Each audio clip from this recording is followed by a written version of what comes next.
ইদানিং মোবাইলে দেখতেছি বড় বড় বক্তা যারা নতুন কিন্তু ওজন বড় ভারী, যেমন আরিফ বিন হাবিব। নতুন হইল ওজন বড় ভারী। আরো দুই একজন দেখছি, মিজানুর রহমান আজহারি, আরেকজনের নাম কিতা আমার স্মরণ নাই, কেউ চিনে না। তিনজন বক্তার ইউটিউবের মধ্যে পাইছি যে এডিং লেখা, এডিং লেখা স্ত্রী ছাড়াও আরো দুই জাতের মহিলার সাথে সহবাস করা যাবে, কোনো গুনাহ হবে। বিসমিল্লাহির রহমানির রহিম। স্বামী স্ত্রীর মাধ্যমে যৌন জ্বালা মিটাইতে পারবে। আল্লাহ যেমন যৌন জ্বালা দিয়েছেন নারীকে আর পুরুষকে, সেই জ্বালা মিটাইবার ব্যবস্থাও দিয়েছেন। ব্যবস্থা কয়টা? কোন আঙ্গুল দেখাইছি? একটা, স্বামী আর স্ত্রী। আমি এই মোবাইল লইয়া সারা জীবন বাস করতেছি। এই সিমটা যখন কিনছিলাম, ওয়ান সিরিয়ালের সিম, 11,000 টাকা এই সিমটা কিনছিলাম শ্রীমঙ্গল থেকে। তখন যখন মোবাইলে কথা কইতাম, মানুষ বের দেলাইত, মোল্লা বেডারা তো টেলিফোন, বাবা সব জায়গায় নেট পাওয়া যাইত না। আমার বাইজান শাস্তাগঞ্জের আশেপাশে আইলে নেট পাওয়া যাইত। থাকতাম তো তখন মিরপুরও নেট পাইত না। বাসের উপরে এন্টিনা দেওয়ান লাগতো।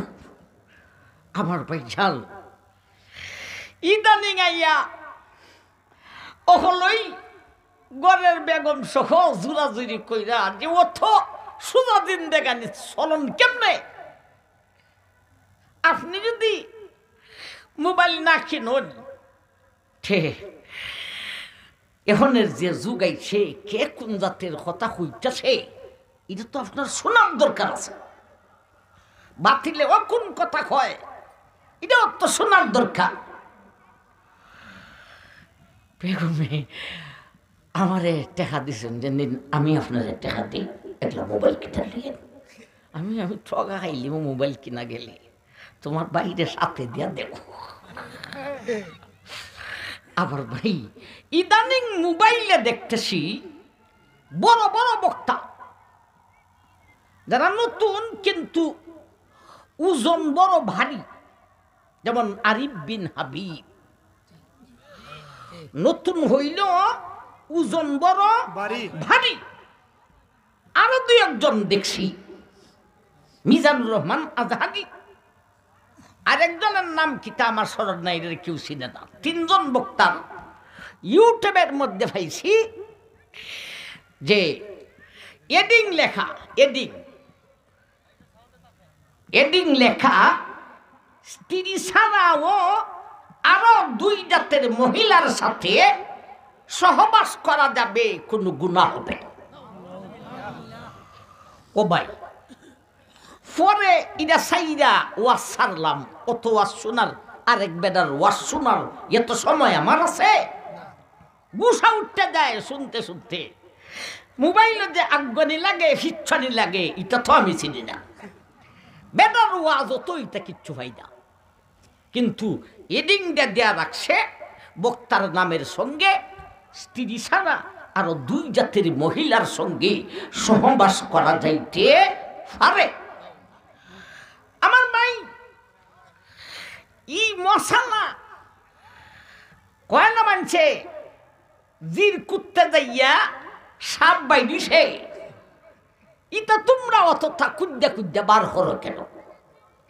স্ত্রী ছাড়া আর এক জাত মহিলার সাথে সহবাস করা যাইতেছে, দুই জাত না, কয় জাত? এক জাত।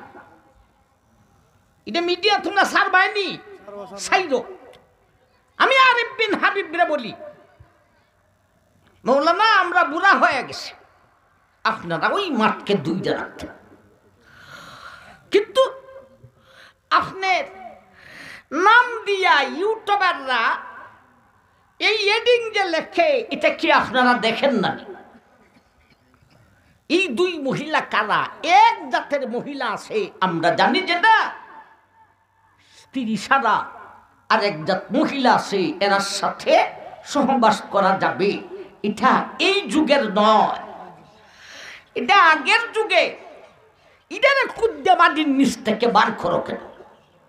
আগের যুগে ছিল দাস দাসী, দাসীর যুগ ছিল। এখনের কাজের মেয়ে না, দাসী। কথা বুঝাইতেছে না, আইতেছে না? দাসী, দাসী কারে কয় জানেন? আসল দাসী হইতে হলে এক দেশের মুসলমানে আর এক দেশের বেঈমানে যুদ্ধ লাগছে, আবার যুদ্ধটা লাগছে কি নিয়া? সায় সম্পত্তি নিয়া নয়, ইমান ইসলাম নিয়ে। কথা বুঝাইছিলেন না? ইসলা এই জাতের যুদ্ধের মধ্যে ধরেন আমরা বাংলার মুসলমান মিয়ানমারের বেঈমানের সাথে ইমান নিয়া আমরা যুদ্ধ করলাম। এমতো অবস্থায় মিয়ানমারের বেঈমান কিছু বেদা আর কিছু বেডি আমাদের হাতে বন্দী হয়ে গেছে। ওই বেদাটারে কয় গোলাম, আর ওই বেডিটারে কয় দাসী, বান্দি। আমার ভাই, ওই দাসী যার বাড পর্ব। যুদ্ধের পরে নবীজির যুগে মহিলারা বান্দিরা বন্দী হওয়ার পরে আল্লাহ রসুল বন্টন কইরা দিতেন। এই মহিলারে তুমি তোমারে দিলাম, এই দাসীটা তোমারে দিলাম। যা রে দিতেন শুধু সেই ব্যক্তিটাই এই মহিলার সাথে বিবাহ ছাড়াই সহবাস করা যায়। এটা মাটির তলের মশালা, এখন এগুলি আছে। ইমানির তলের মশালা কুদ্দা বার যে করো, ক্লিয়ার বুঝাইতে না পারলে লাগাইব হাতের মেয়ের সাথে জিনা। আর হইব আমি আরিফ বিন হাবিবের মতো ব্যক্তির ওয়াজের, ব্যক্তির মোবাইলের মধ্যে দেখেছি। এটা কি আপনারাই ভুল করেন না ইউটিউবাররা ভুল করে?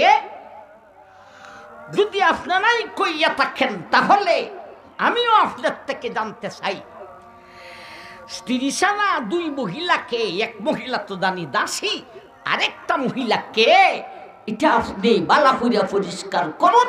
আর নইলে মোবাইলের ইউটিউবে যে দে, এটা এডিংটা যে দে, শিরোনামটা যে দে, এটার উপর আপনি প্রতিবাদ করুন। ঠিক আছে দি আমার ভাই জান? তো হই আসলাম আর হই আইলাম, আজান হয়ে গেছে।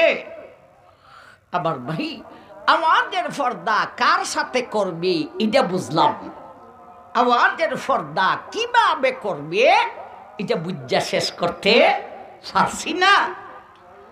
আর মহিলাদের 33 নম্বর আয়াতের মাধ্যমে মহিলাদের দেহের পর্দা আর পুরুষের পর্দার আলোচনাও করতে পারছি না। আবার ভাই এটা ওয়াজ বহু করছি, আজকে আরো কিছু এই পর্দার ওয়াজ কিছু কমাইয়া আউটে কিছু কথা বললাম। আল্লাহ আমাদের সমাজটাকে, আমরা ইমানদারের ইমানটাকে শক্তিশালী করিয়া দাও। আল্লাহ এই এলাকার তোমার বান্দীদেরকে ফরকিয়া থেকে, প্রেম থেকে তুমি হেফাজত করো, পর্দা নিশিন বানিয়ে দাও। আমিন। ওয়া আখিরু দাওয়ানা আনিল হামদুলিল্লাহি রাব্বিল আলামিন।